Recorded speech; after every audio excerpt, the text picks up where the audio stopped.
Drug costs are rising and there's no stopping in sight. By 2018, we're looking at an estimated 50% rise. That's $70 million every single day. The chief culprit? Specialty drugs, which, swallow hard folks, account for only 1% of all prescriptions and 40% of total spend. Our show is about disruptors, and our next guest fits the bill. His company has smartly developed a unique analytics platform that offers consumers the ability to drive down health spend while increasing personalized drug therapy outcomes. Pramod John, an outspoken hard charger and rising technology maverick, is here with us today on Red Hot Healthcare. Let's go. 3 alarm at 21 and north. All engines respond.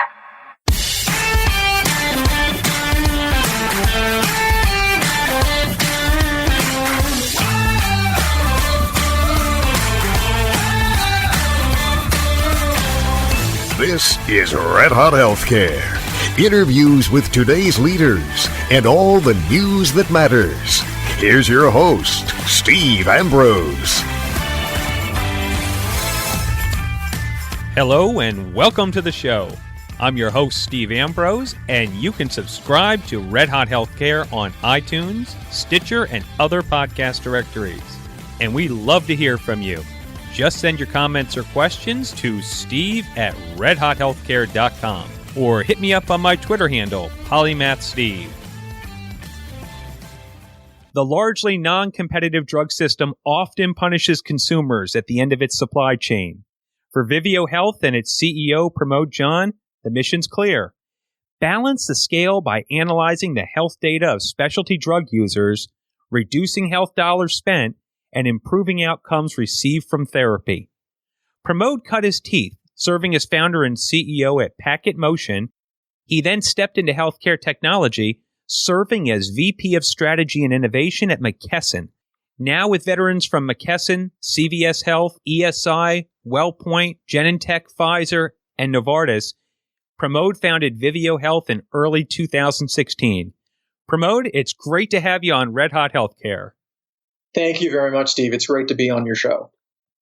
The drug problem we have in our country involves not only growing unaffordable pricing, but what I found interesting, Pramod, is that you see the number one problem for self-insured employers as imprecision, resulting in less than optimal outcomes for plan members. Can you elaborate on this a bit? Sure, Steve. Great question. I think that, there's been a huge amount of focus, just as you pointed out, on this whole issue of drug costs rising. And I think especially when you look at specialty, the drug costs have risen so rapidly over the last 3 to 4 years that everybody's noticed it.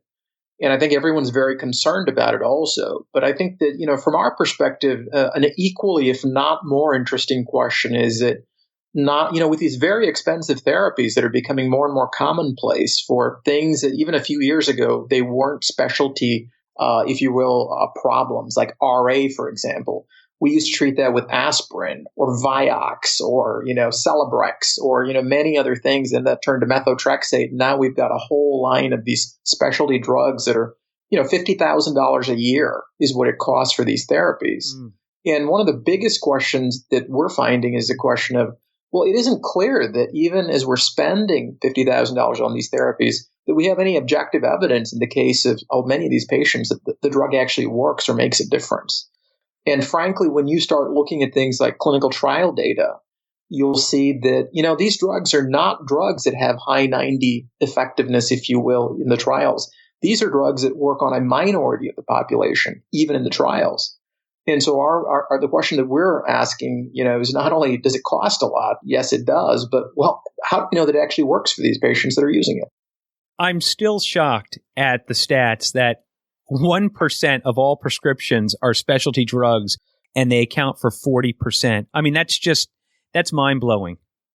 When the Affordable Care Act came into play, one of the things that it removed was caps on both lifetime and on annual spend limits. And if you were to go back and what was the real intent of that? Well, the real intent for the policymakers, I'm assuming, was really that they wanted to prevent hospitals from being able to either deny care or prevent people from having access to the care that they needed because they hit a cap or limit. The unintended consequence of that, while there may have been a few people who potentially hit those limits, is that in the drug world, for example, a lot of the drugs that used to be very inexpensive have suddenly risen drastically in price. Drugs that used to be expensive at $50,000, we have drugs now that are $1 million a year for a patient. Unbelievable. And the reason for that is that once we took out lifetime caps, well, then there was no restrictions whatsoever on how these things could be priced. Before the caps were removed, there was at least some constraint in the market that said, sure, you could price it however you want. No one's going to pay for it. And we removed that. In previous podcasts that I've heard you on, interviews and articles, one of the things that you stand strongly for is healthcare consumerism. And I know that we've spoken off air that we both believe that healthcare consumers have become the, I guess we could say, the leverage pawns for payers and pharma companies and even hospitals and health systems. So how did this happen? How did we get to a system where healthcare consumers are really not the customers? I think that we need to add one more party to your list, and that's our government. And what I mean by that is partly the political process also. If you think back to the issue about us as consumers in every other arena of life, we're consumers, and sort of the downside risk of our actions is our own. And if we benefit from something, that we get to benefit also. When we're talking about consumerism today in healthcare, in general, when you think about public policy, we're immediately talking about the issue really of quote unquote health insurance consumerism. Of when we purchase health insurance, for example, I mean, that's what the whole Affordable Care Act, the public exchanges, all of those things were actually built around the concept of consumers being able to shop for better health insurance. And we think that, ultimately that misses the point completely. Health insurance is only dealing with the issue of how do you collect the dollars. On October 1st, when we go out and decide, hey, what insurance are we going to purchase? Remember, we haven't purchased any healthcare services yet. It's January 1 rolls along, and then we need healthcare services. That's actually when we purchase the services themselves. And where we need consumerism is actually as we purchase the services. But if you step back and ask for a consumer, what do you need for a consumer to be a consumer? Well, you need options in the marketplace. I don't know if you've recently gone on to assuming that there could be even some tools, for example, that your health insurer offers for you to look at pricing across services. It's terrible for when you think about most insurers out there, what your access to information is. Let's assume that you've got a fairly decent carrier, which has a fairly decent tool. Steve, go in and log in and try to find pricing around procedures, around whatever it is that you're looking for. And the thing that you're going to find is that what you really have are really a set of bad options. And this is one of those spaces where, so if you're a great consumer, you can buy the less bad option versus a good option in the space. The reason I bring that up is that ultimately, for a consumer to be a consumer, options in the market come first. Remember, we weren't consumers of Amazon before Amazon existed. None of us woke up one day and said, I wish there was a way that we could get rid of Barnes and Noble and the booksellers. It was because Amazon came up as a supplier with a better option that we chose for various reasons. That's a great point. You talk about innovative and transformative business models such as Amazon and how you compare a present-day scenario in the drug industry and drug delivery to consumers to the travel industry a quarter century ago. Maybe you can touch on that a little bit. I found that really interesting. Yeah, if you were to go back, if any of us were to go back, say, 20 years ago, all of us were familiar with, for example, the term travel agent. And today, I mean, most people, most of this, at least this generation, my children's generation, don't even know what a travel agent is. And if you were to think back and go back 25 years ago, and we were sitting and having this conversation, and I walked up to you and said, Steve, you know what? I think we can get rid of these travel agents. I think that we're going to be able to buy airline tickets directly ourselves. And, most people would have at that point looked at us and said, you guys are crazy. There is no way that we're going to be able to get rid of travel agents. Think about how complex it is to buy an airline ticket and how complex of a task that is. More importantly, Are we going to train everybody on these green screen systems that, for example, that comprise the reservation systems like Sabre? These are green screen terminals. How are we going to educate everyone in America on how to use a green screen terminal? But imagine that we didn't solve the problem by training people on how to use green screen terminals. We got rid of them because we could buy them directly, and we realized that we didn't need the intermediary for us to be able to buy an airline seat. And more importantly, we discovered that, in fact, the travel agent wasn't giving us the best fare. They were giving us the fare that was most advantageous to them, not for us. How do you see healthcare working in that capacity? Do you see eventually that the health payers will either become more disjointed, that maybe hospitals or health systems might start becoming more competitive, and maybe we don't have health payers within a model? Do you see any of that happening? Interesting question. Definitely there's some trends in that direction where providers are now becoming, ACOs, for example, where they're providing the care themselves, much like Kaiser or some of these other vertically integrated systems. So there's definitely a move for that. In some ways, one could argue that it's actually more likely that prices will go up for consumers. And the reason for that is that today, if you were to ask, well, where are the new entrants in the market? And I don't see any. What we're seeing is exactly the opposite. We're seeing in most of the metro areas, most of the regions across the U.S., we've seen a huge amount of provider consolidation. Yes. And we're seeing, actually, in the last 4 years, we've probably seen more provider consolidation as a result of the Affordable Care Act than we have in the years before that. I mean, look at Obamacare and what's essentially happened with 4 of the largest insurers looking to pull together to become 2.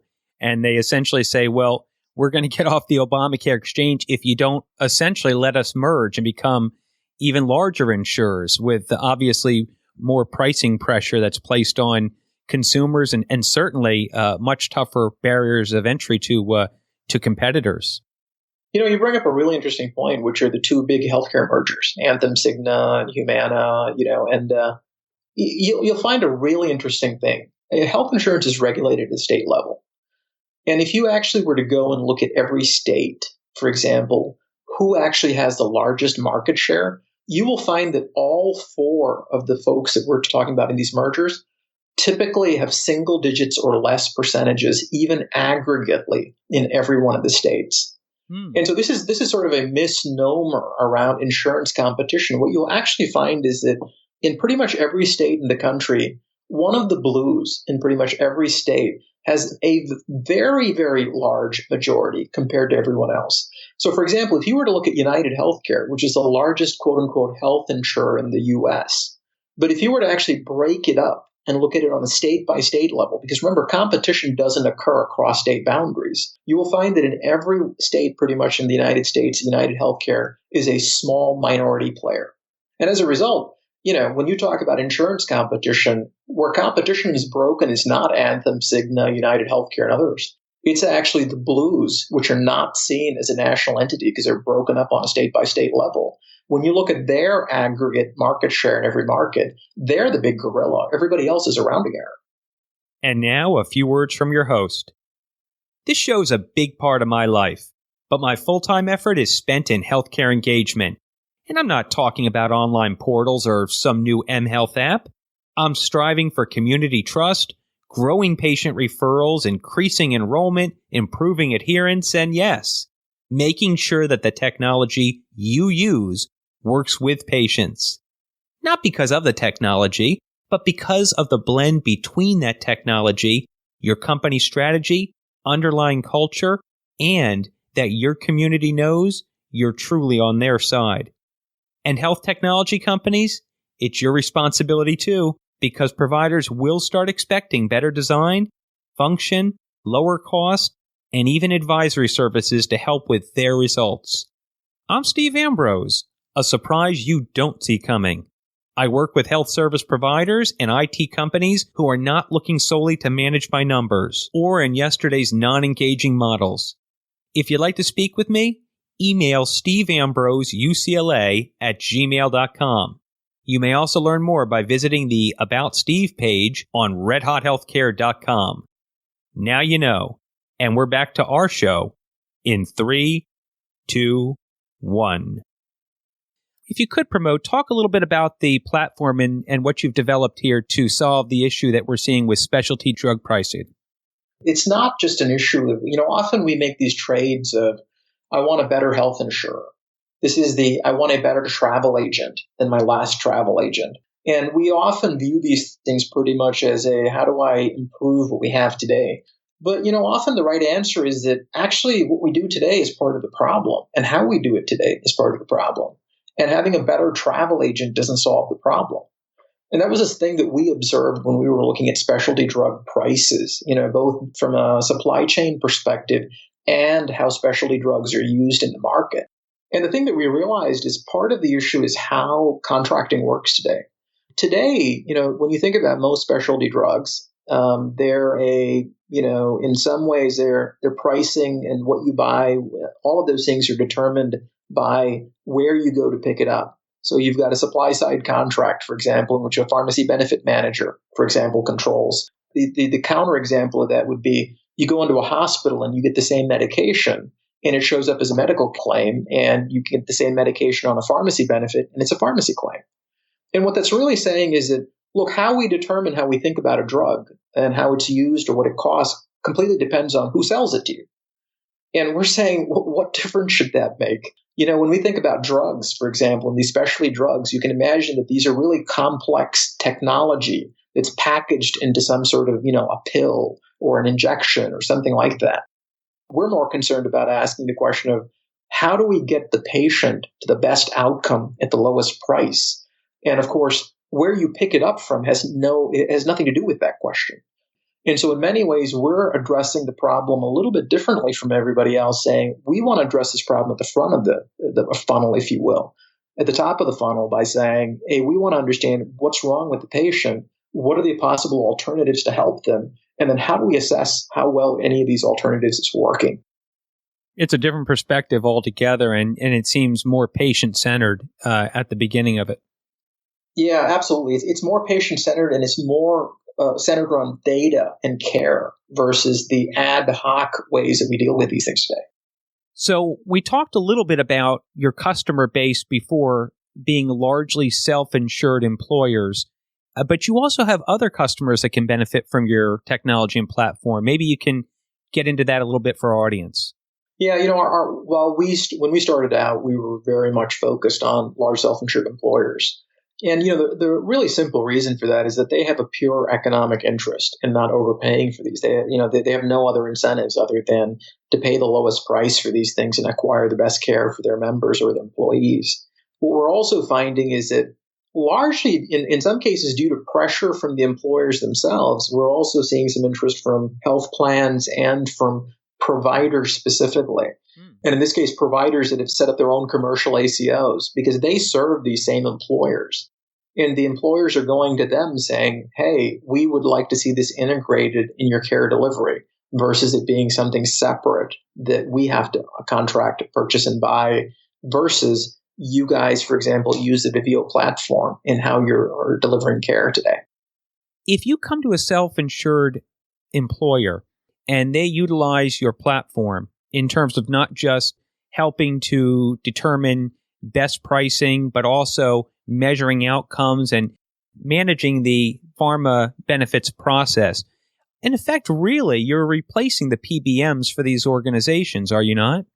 You're absolutely right. We're a very apolitical organization in many ways. We just care about doing what's right for the patient and for the people who pay for these things. And beyond that, frankly, we have no other interest. And in that, we're not necessarily, you could definitely see how what we're doing when we actually carve out specialty, we do remove that because it's not that we replace the PBM, it's that our care model is different. Right. And in our care model, we just don't need someone downstream to be, for example, providing the supply. And it's not just the providing, or supplying downstream. It's that we have very specific requirements around data that we place downstream on our suppliers. As a result, it's a more integrated approach. And as a result, it puts a lot of requirements downstream where most suppliers in the market aren't able to actually give us the data that we need as part of what we're doing. They largely don't have the incentive to do that. As You talked about putting the patient first, and that's not really the way it's going today. I just want to stress, though, that you're getting the data and doing something with it that's different, which is applying it on the benefits, the pharmaceutical benefits level to self-insured employers.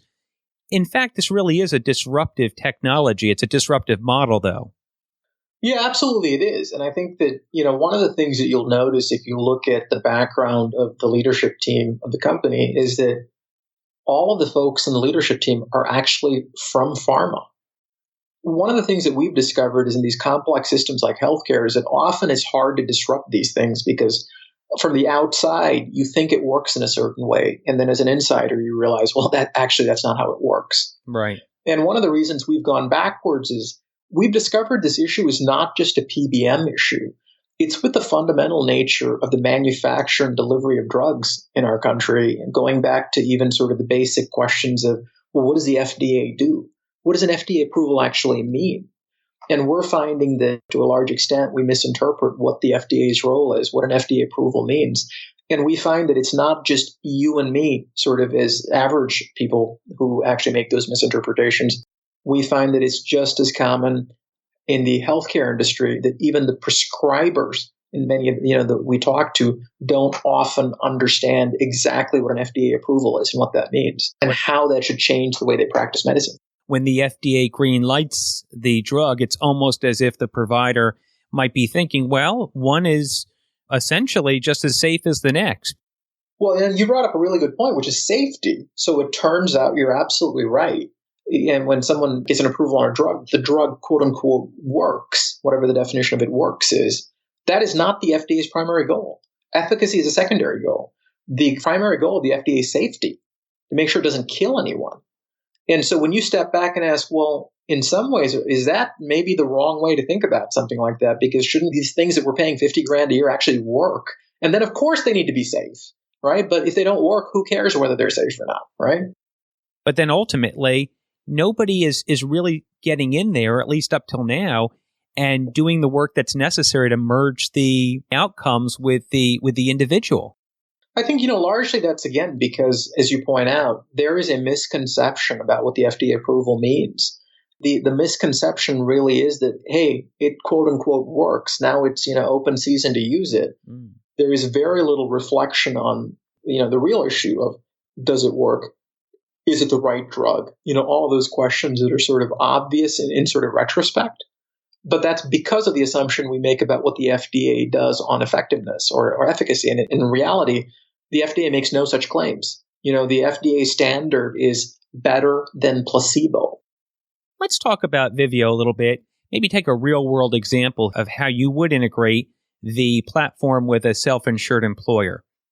Yeah. So, Steve, the way our program works is it's basically a carve out. So imagine that, January 1 or whenever your benefit year starts, we roll out this new program. And, the easy way to think about it is that your insurance card now says, hey, for specialty drugs, call this number, right? To use that example.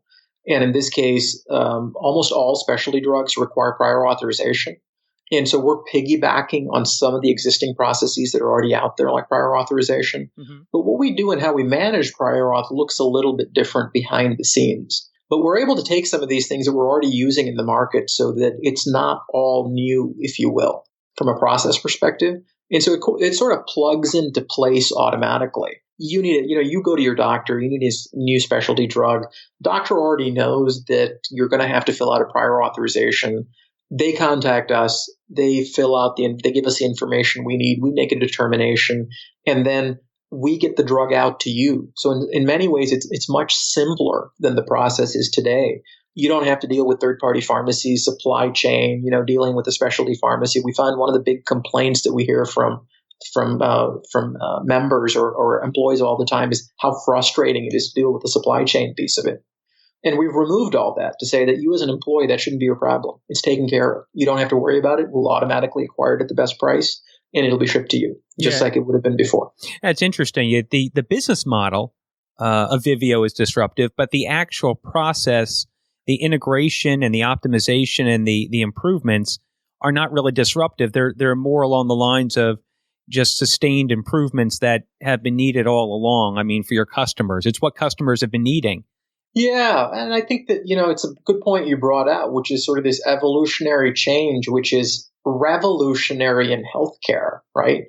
But in every other aspect of our lives, it's just commonplace. That's right. And we're still struggling with hey, why are the things that are so commonplace in the rest of our life so revolutionary in healthcare? And the answer is they're not.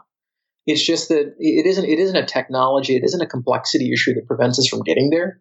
It's the existing incumbents and system work in a certain way, and they have no economic incentive in changing. It's not that we can't or have to do things that way. Pramod, I really appreciate you coming on today, as do our listeners to Red Hot Healthcare. And I thought we had a terrific conversation. I'm looking forward to hearing more about Vivio as you move forward into 2017.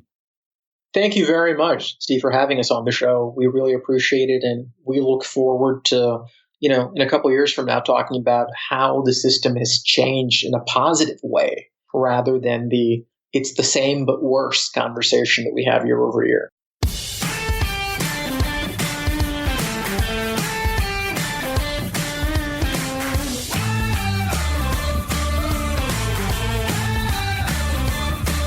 You've been listening to Red Hot Healthcare with Steve Ambrose. Subscribe to us on most major podcast directories. For media or business inquiries, reach out to media@redhothealthcare.com. Thanks for listening. This is Denny Colonna. We're out of here.